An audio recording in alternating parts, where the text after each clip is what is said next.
अनजाने अजनबी। Hello guys, welcome back to our channel that is Mr and Mrs Pankhal. तो guys, अभी तक अगर आपने मेरे चैनल को सब्सक्राइब नहीं किया है तो फटाफट से मेरे चैनल को सब्सक्राइब कर दीजिए, बेल आइकन को प्रेस कर दीजिए एंड कमेंट बॉक्स में कोई भी वीडियो आपको किसी भी टॉपिक पे चाहिए होगी तो आप मुझसे कमेंट बॉक्स में वो सब कमेंट करके भी बता सकते हो। अगर आपका कोई क्वेश्चन है जो आप मुझसे पर्सनली पूछना चाहते हो तो इंस्टाग्राम का हैंडल मैं नीचे डाल दूंगी, आप वहां जाके भी मुझसे पूछ सकते हो। तो गाइस, आज की जो वीडियो होने वाली है वो होने वाली बिल्कुल रियल स्टोरी होने वाली है मेरी। तो अगर कोई भी कंफ्यूजन हो, कुछ भी आप अपनी भी स्टोरी मुझसे शेयर कर सकते हो कमेंट बॉक्स में, तो मुझे पता चले यार मेरे साथ क्या हुआ था और आप लोगों के साथ क्या हुआ था। तो आज की जो वीडियो है वो होने वाली है माय लेबर पेन स्टोरी। तो जो मेरा लेबर पेन की जो स्टोरी है वो आपको इस वीडियो में पूरी देखने को मिलेगी, पूरी स्टोरी देखने को मिलेगी। पहले मैं ऑलरेडी इस टॉपिक पे वीडियो बना चुकी हूँ, लेकिन उस टाइम जब प्रिक्सित छोटा था तो मैंने जो वीडियो बनाई थी वो देखना, आप लास्ट में जाके देखो भीगे, तो वो मैंने ऐसे बनाई थी गाइज। क्योंकि प्रीक्षित सो रहा था उस टाइम पे और मैंने वो वीडियो शूट की थी तो बहुत स्लो भी बोल रही थी और मेरा पूरा जो माइंड था वो उधर था। अभी प्रीक्षित है नहीं, अपने डैडा के पास, अपने पापा के पास है। तो गाइज, लेबर पेन्स कभी भी स्टार्ट हो जाते हैं जब हमारी प्रेगनेंसी कंप्लीट हो चुकी होती है। तो जो मेरा जो फर्स्ट लेबर पेन भी आपको दो तरह के होते हैं, true labour pain and force labour pain. तो इस वीडियो में मैं आप लोगों को वो सब भी क्लियर कर दूंगी कि ट्रू लेबर पेन क्या होते हैं एंड फोर्स लेबर पेन क्या होते हैं। तो जो मुझे लेबर पेन स्टार्ट हुए थे वो हो गए थे 8 मंथ, मेरा 8 मंथ चल रहा था, मिड में ही मुझे स्टार्ट हो गए थे। स्टार्ट कैसे हुए थे, मैं कहीं ट्रैवलिंग पे थी और ड्यूरिंग ट्रैवलिंग मुझे एक मतलब गाड़ी के एक ब्रेकर सा, थोड़ा सा ऊंचा सा ब्रेकर आया था और गाड़ी उस पर थोड़ी सी जंप हुई थी। वहां उस टाइम से मुझे लेबर पेन स्टार्ट हो गए थे। एंड मैं फर्स्ट प्रेगनेंसी थी तो इतना कुछ पता भी नहीं था कि ये लेबर पेन है या फिर क्या है क्या नहीं है, मैंने उस चीज को इग्नोर कर दिया था। लेकिन लेबर पेन तो लेबर पेन होता है ना भाई। तो लेबर पेन उस टाइम पे तो घर पहुंचे थे, मतलब घर से कितना बताऊं, मुश्किल से 50-100 मीटर की दूरी पे ही मेरे साथ ये इंसिडेंट हुआ था। तो घर पहुंच गए थे हम। घर पहुंचने के बाद मैंने पूरा बेड रेस्ट तो बता ही रखा था मेरे डॉक्टर ने मुझे। तो घर घर पहुंचने के बाद मैं पूरी तरह से रेस्ट करने लगी। उसके बाद जब मैं वॉशरूम में गई तो मतलब मुझे रेड डिस्चार्ज भी हुआ था। जैसे ही डिस्चार्ज हुआ उसके बाद जो पेन था वो बढ़ता गया। तो जैसे ही मतलब मैं वॉशरूम गई और रेड डिस्चार्ज जब मुझे हुआ तो मतलब एकदम से होता है ना, ब्लास्ट टाइप का फील हो रहा था। क्या ही ब्लास्ट होने वाला है पता नहीं। मैं बहुत तेज से मतलब मैं डर गई थी और मुझे ये लग रहा था कि अगर मैं किसी को बता भी दूंगी ना तो मेरी डिलीवरी अभी हो जाएगी। लेकिन उस टाइम मेरा 8 मंथ चल रहा था, मुझे उस टाइम पे डिलीवरी अपनी करवानी भी नहीं थी। लेकिन मैं ये सब चीजों को छुपाती नहीं हूँ कभी भी, जो होता है जैसा भी होता है मैं तुरंत अपने डॉक्टर को इन्फॉर्म करती हूँ। तो जो मेरा जो डिस्चार्ज हुआ था उस मतलब उसके बाद जब मैं बेड पे आई तो मुझे हल्का, मतलब अनबियरेबल नहीं बोल सकते, लाइट मतलब पेन मुझे टमी में फील हो रहा था। जैसे पीरियड्स क्रैम्प्स होते हैं उस टाइप का मुझे फील हो रहा था। तो फिर मैंने हनी को बताया, अपने हस्बैंड को बताया। तो फिर हनी ने बोला कि डॉक्टर से पूछते हैं। डॉक्टर को उन्होंने मैसेज किया तो कि क्रैम्प, पीरियड क्रैम्प होते हैं उस तरह का पेन फील हो रहा है एंड कुछ रेड डिस्चार्ज भी हुआ है। तो मेरी जो प्रेगनेंसी थी वो काफी कॉम्प्लिकेटेड थी, हाई रिस्क प्रेगनेंसी थी। तो मेरा जो हॉस्पिटल था यहाँ से 200-300 मीटर के अराउंड था, इतना ही दूरी पे था। तो मेरे डॉक्टर ने कहा कि इमीडिएट आप हॉस्पिटल पहुंचो। दिन था संडे, तो संडे को वैसे तो हॉस्पिटल में होता नहीं है कुछ, तो इमरजेंसी में मुझे जाके एडमिट कर दिया गया था। तो मैं हॉस्पिटल पहुंची एंड मेरी डॉक्टर ने बोला कि मैं यहाँ से, मतलब मेरी डॉक्टर वहां से निकल दी थी अपने घर से। रात के लगभग बज रहे थे 12-1 बजे का टाइम था, मेरी डॉक्टर घर से निकल दी थी। मेरी डॉक्टर ऐसी थी कि अगर आप रात को 1 बजे भी उनको जाके बोलोगे कि मुझे ये हो रहा है, आप आ जाओ, तो वो आ जाएंगी। बहुत बहुत अच्छी डॉक्टर थी, बहुत सिंपैथी थी उनके अंदर।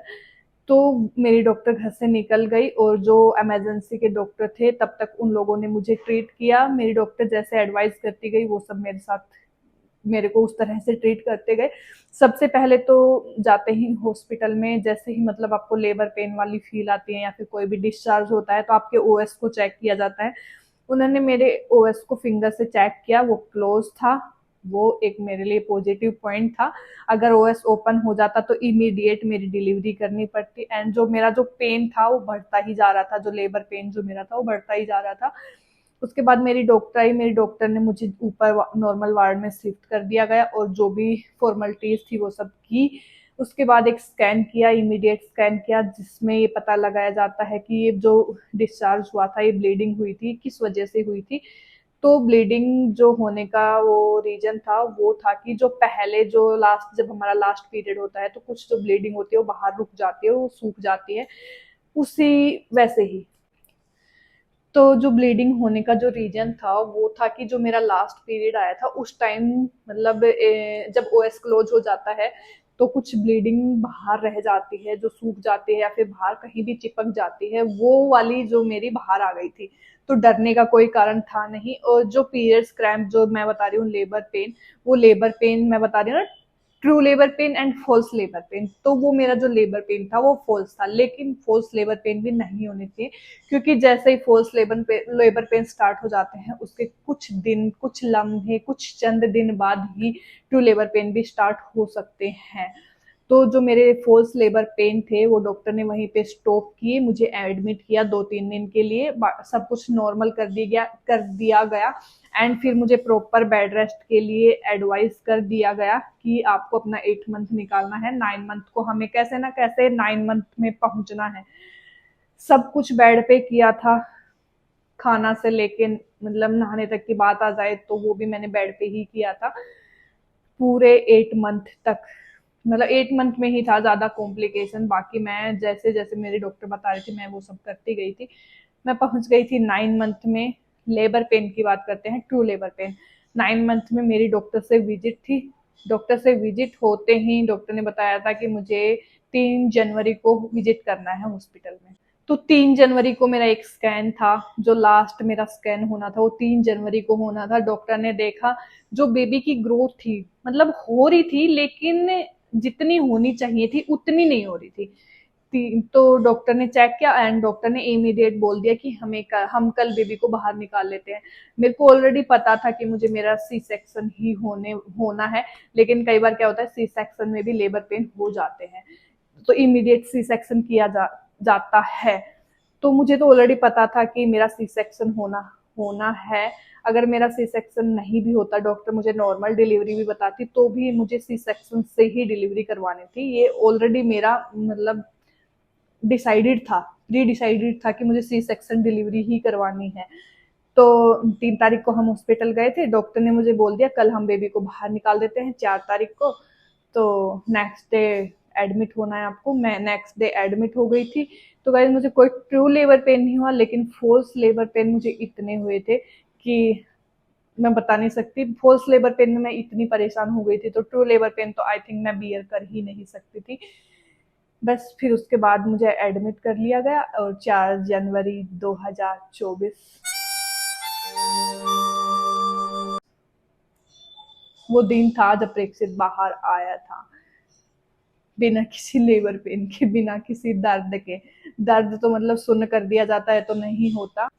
तो सर्जरी के थ्रू प्रेक्षित बाहर आ गया था। एंड अगर आप लोग मुझसे ये पूछना चाहते हो कि नॉर्मल डिलीवरी अच्छी होती है या सी सेक्शन डिलीवरी होती है, देखो मुझे नॉर्मल डिलीवरी का एक्सपीरियंस तो नहीं है, लेकिन नॉर्मल डिलीवरी में तड़पते हुए लोग मैंने देखे हैं।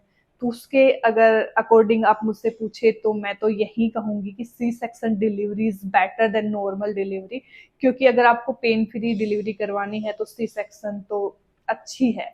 और इसमें कोई भी कॉम्प्लिकेशंस नहीं आती कि बाद में बैक पेन, जहाँ पे एनेस्थीसिया दिया जाता है वहां पे पेन, नहीं, ऐसा कुछ भी नहीं होता है। सी सेक्शन डिलीवरी होती है वो बहुत अच्छी होती है। बस आपको ये डिसाइड करना है कि आपको एक अच्छे हॉस्पिटल से, एक अच्छी जगह पे, एक अच्छे डॉक्टर से करवानी है डिलीवरी, कोई भी दिक्कत नहीं आती। तो गाइज मेरी डिलीवरी में मुझे कोई ट्रू लेबर पेन नहीं हुआ, फॉल्स लेबर पेन हुए थे जो अनबियरेबल थे। अगर फॉल्स ही अनबियरेबल हैं तो सपोज ट्रू तो बस गाइज इस वीडियो में इतना ही। दो तरह के लेबर पेन होते हैं, true labour pain, false labour pain. आप घर पे डिसाइड मत करना कि मुझे तो फॉल्स लेबर पेन हो रहे हैं या ट्रू लेबर पेन हो रहे हैं। आपको कैसे भी लेबर पेन हो, आपको इमीडिएट अपने हॉस्पिटल में पहुंचना है, अपने गायनों से कंसल्ट करना है और जो आपकी गायनों बताए उसके अकॉर्डिंग आपको चलना है। गाइज इस वीडियो में इतना ही। Do like, share and subscribe.